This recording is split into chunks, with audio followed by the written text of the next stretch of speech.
New York শহরের প্রথম মুসলিম ও দক্ষিণ এশীয় তথা ভারতীয় বংশোদ্ভূত মেয়র, কিন্তু তার এই পরিচয় যুক্তরাষ্ট্রের রাজনীতিতে যেমন আলোচনা সৃষ্টি করেছে তেমনি উদ্বেগ তৈরি করেছে ভারত ও নিউ ইয়র্ক প্রবাসী ভারতীয়দের মধ্যে। Together New York we're going to make buses fast and together New York we're going to deliver universal। Mamdani দক্ষিণ এশীয় বংশোদ্ভূত মেয়র হিসেবে নির্বাচিত হয়ে ইতিহাস সৃষ্টি করেছেন।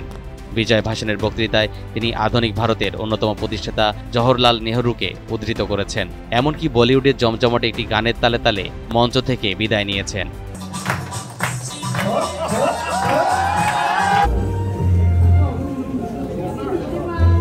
ভারতীয় বংশোদ্ভূত অভিবাসীর এই মুসলিম ছেলের বিজয় মার্কিন প্রেসিডেন্ট ডোনাল্ড ট্রাম্পের প্রতি শক্তিশালী এক জবাব হিসেবে দেখা হচ্ছে। তিনি যুক্তরাষ্ট্রে অভিবাসন কঠোরভাবে নিয়ন্ত্রণ করতে চেয়েছিলেন।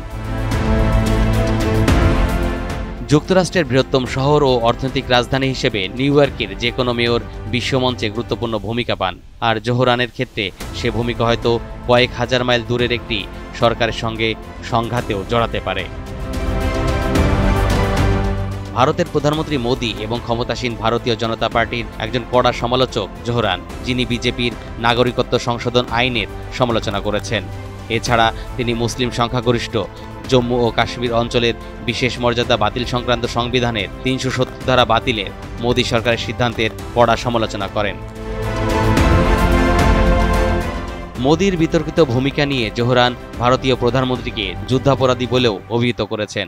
২০০২ সালে গুজরাটের মুখ্যমন্ত্রী থাকাকালে সেখানে সাম্প্রদায়িক সহিংসতার ঘটনাকে কেন্দ্র করে তিনি মোদিকে এমন কথা বলেছিলেন।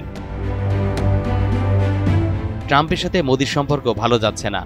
তার মধ্যে শক্তিশালী দেশের সিটি মেয়র মোদির ঘোর বিরোধী। এখন দেখার বিষয় আমেরিকার সাথে ইন্ডিয়ার সম্পর্কের জল কত দূর গড়ায়।